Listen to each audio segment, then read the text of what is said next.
Saudara, kalau kita memperhatikan media sosial kita atau mungkin televisi atau mungkin beberapa lembaga formal ya, pada beberapa bulan ini seringkali diadakan nonton bareng begitu ya. Yaitu ada satu film di Indonesia yang cukup viral beberapa bulan belakangan ini dan ramai diperbincangkan. Nah, tentu saja saudara-saudari semua, ada yang pro, ada yang kontra dengan film ini Bapak Ibu. Tapi di sini saya tegaskan dulu begitu ya, bahwa saya tidak bermaksud untuk berpolitik di sini. Saya tidak mendukung pemerintah, saya juga tidak sedang mendukung pihak oposisi pemerintah. Saya ingin mimbar kita di gereja bersifat netral begitu ya. Tapi yang ingin saya angkat di sini Bapak Ibu saudara-saudari adalah sebuah realita dan kondisi dari rakyat Papua yang ada di pedalaman Papua. Hutan tempat mereka tinggal di pedalaman Papua itu dibabat habis tanpa minta izin, tanpa diskusi. Padahal hutan di pedalaman Papua tersebut adalah tanah adat masyarakat, tempat mereka mencari makan, tempat mereka hidup. Bahkan hutan di pedalaman Papua ini adalah rumah dari beberapa satwa langka yang ada di pedalaman Papua. Misalnya Bapak Ibu tahu marsupilami. Nah, saya lihat ada satu video belum lama ini ya, beberapa minggu yang lalu, marsupilami di Papua. Itu dia tinggal di satu pohon yang sangat tinggi, kemudian pohonnya itu ditumbangkan oleh satu ekskavator begitu. Binatang yang mungkin kita saja baru kali ini dengar begitu ya, namanya apa marsupilami ini. Tapi ada, binatang itu hidup di pedalaman Papua. Nah saudara, ketika ratusan, bahkan ada yang mengatakan sekitar 1000-an begitu ya, alat berat ekskavator itu datang membabat habis hutan mereka itu, masyarakat Papua ini tentu saja sudah menolak. Mereka menyuarakan penolakan mereka lapor pada pemerintah, mereka lapor pada aparat keamanan, namun tidak ada respon.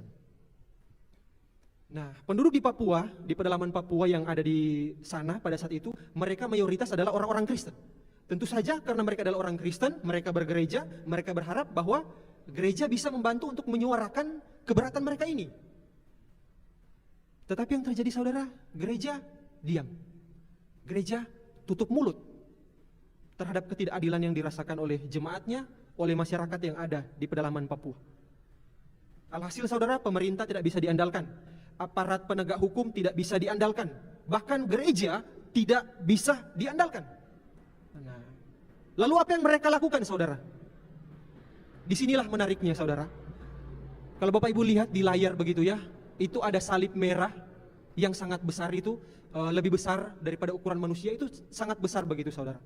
Mereka lalu menunjukkan simbol perlawanan mereka dengan apa? Dengan mendirikan ribuan salib merah besar yang ditancapkan di seluruh hutan yang telah dibabat habis tersebut.